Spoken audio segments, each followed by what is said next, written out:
ഇന്ന് തന്നെ ഡൗൺലോഡ് ചെയ്യൂ. കാണൂ നിങ്ങളുടെ ഫേവറേറ്റ് ഷോസ്. എല്ലാ പിണക്കങ്ങളും ഇന്നത്തോടെ മാറണം. പലതും തുറന്നു പറയാൻ തന്നെ ഞാൻ വന്നത്.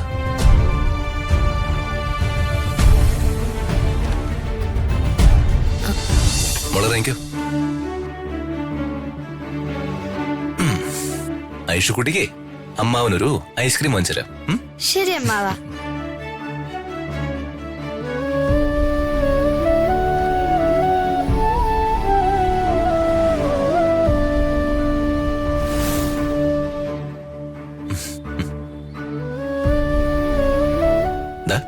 കഴിക്കുമോളെ. അമ്മാവന് വേണ്ടേ? അമ്മാവനിപ്പോ ഐസ്ക്രീം ഒന്നും വേണ്ട, മോള് കഴിച്ചോ.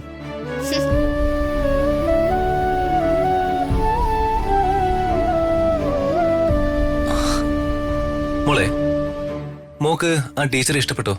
ഇഷ്ടപ്പെട്ടു, ഒരുപാട് ഇഷ്ടപ്പെട്ടു. നല്ല ടീച്ചർ. പിന്നെ ഐഷു മോളെ, ടീച്ചറുടെ വീട്ടിൽ വെച്ചേ ടീച്ചർ വരയ്ക്കുന്ന ഒരു പടം കണ്ടില്ലേ? കണ്ടു, ഋതിക ആന്റിയുടെ പടം. അയ്യോ, അത് ഋതിക ആന്റിയെ പോലെ തന്നെ ഇരിക്കുന്നേ. അതെ, അത് അമ്മാവനെ ആന്റിയുടെ പടം കൊടുത്ത് വരപ്പിക്കുന്ന. ടീച്ചർക്കറിയില്ല ഋതിക ആന്റി ആരാന്ന്. അമ്മാവൻ ആ ടീച്ചറെ കൊണ്ടേ പടം വരപ്പിക്കുന്ന എന്തിനാന്നറിയോ? ഇല്ല. അതെ, ഋതിക ആന്റിയുടെ പിറന്നാളിന് ഒരു ഗിഫ്റ്റ് കൊടുക്കാന്. സർപ്രൈസ്. അതുകൊണ്ട് ആ പടം കണ്ട കാര്യം ഋതിക ആന്റിയോട് മോള് പറയരുത്. പറയൂ. പറയില്ല. പറയരുത്. പറയാതിരുന്ന അമ്മാവൻ ഇതുപോലെ ഇനിയും മോക്ക് ഐസ്ക്രീം വാങ്ങിച്ചു തരും. ഞാൻ പറയില്ല അമ്മാവ. ശരി, നല്ല കുട്ടി. എന്നാ മോള് കഴിച്ചോ.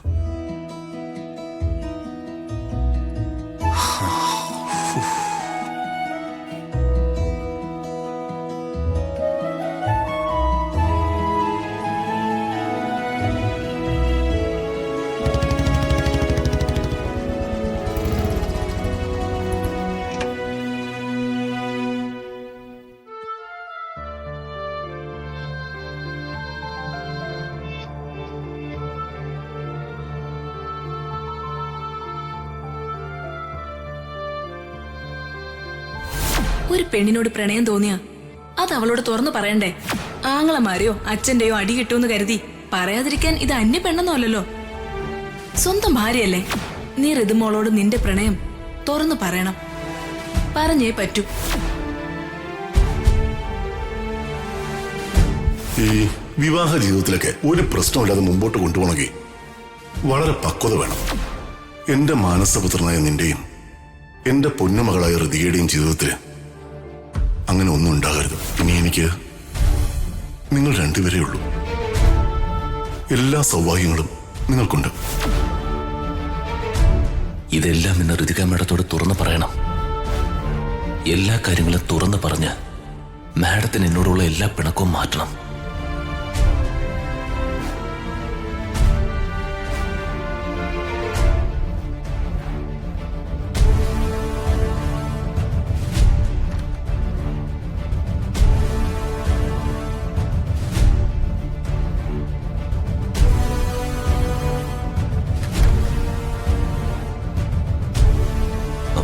കഴിഞ്ഞില്ലേ?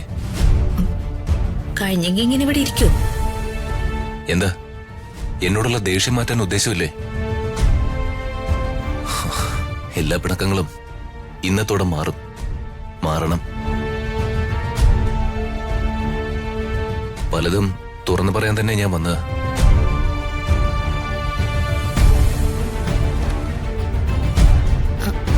എക്സ്ക്യൂസ് മീ മാം.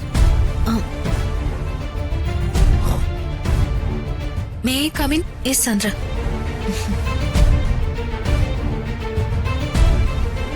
എക്സ്ക്യൂസ് മീ സർ, എനിക്ക് മാഡത്തിനോട് ഒരു ബിസിനസ് മാറ്റർ പറയാനുണ്ട്. ഓക്കെ.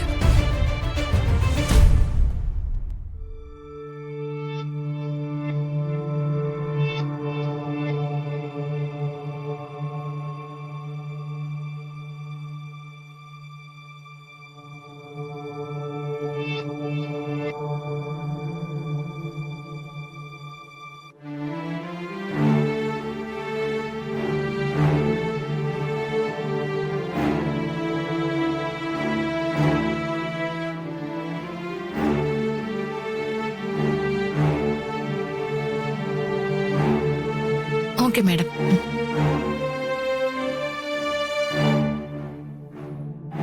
സോറി സർ, ഒരു അർജന്റ് മാറ്റർ ആയതുകൊണ്ടാ ഞാൻ ഇടയ്ക്ക് കയറി ശല്യപ്പെടുത്തിയത്. I am extremely sorry. It's okay.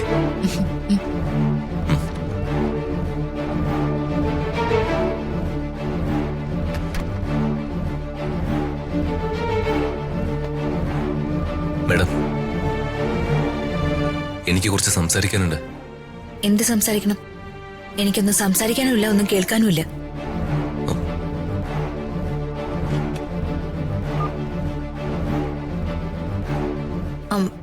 Sandra, car റെഡിയല്ലേ? ഞാൻ ഇറങ്ങുന്നു. Hello madam.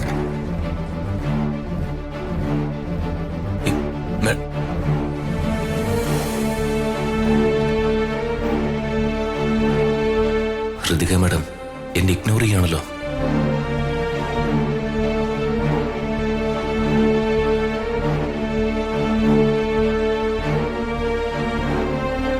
അച്ഛാ, ഞാനിന്ന് ഹൃതിക മാഡത്തിന്റെ അമ്മയെ കണ്ടു, പത്മാവതി മാഡത്തെ.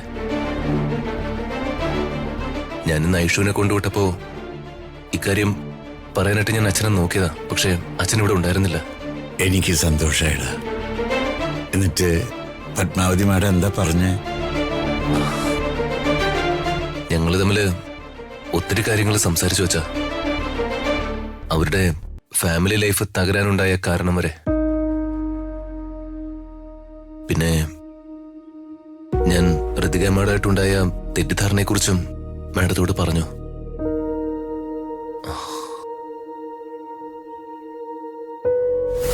പ്രതാപേട്ടന്റെ ഉള്ളിലേക്ക് സംശയരോഗം എന്ന ഭൂതങ്ങളെ കുടം തുറന്നു വിട്ടത് മറ്റാരുമല്ല,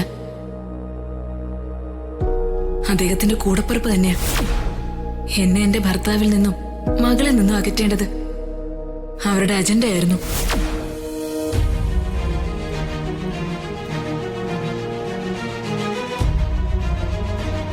മോനെ, പത്മാവതി മാഡത്തെ കണ്ട കാര്യം തൽക്കാലം രഹസ്യമായിട്ടിരിക്കട്ടെ മോനെ. പിന്നെ ഇതൊരു കാരണവശാലും വർമ്മ സാർ ഇപ്പൊ അറിയരുത്. പക്ഷേ അറിയണം പിന്നീട്. അവര് തമ്മിലുള്ള തെറ്റിദ്ധാരണകളും പ്രശ്നങ്ങളും മാറാൻ നിനക്ക് എന്ത് ചെയ്യാൻ കഴിയോ അതൊക്കെ ചെയ്യണം. അത് വളരെ ബുദ്ധിപൂർവമായിരിക്കണം. കാരണം അവരെ അത്രയ്ക്ക് നിത്യശത്രുക്കളാക്കാൻ ഇതിനിടയിൽ കിടന്ന് കളിച്ചവർക്ക് കഴിഞ്ഞിട്ടുണ്ട്. ആ, എനിക്ക് മനസ്സിലാവുന്നുണ്ട് അച്ഛാ. മനസ്സിലാക്കണോടാ. നിനക്കേ ഇനി വർമ്മ സാറിനെയും പത്മാവതി മാഡത്തെയും ഒരുമിപ്പിക്കാൻ പറ്റൂ. നോവിനാലേ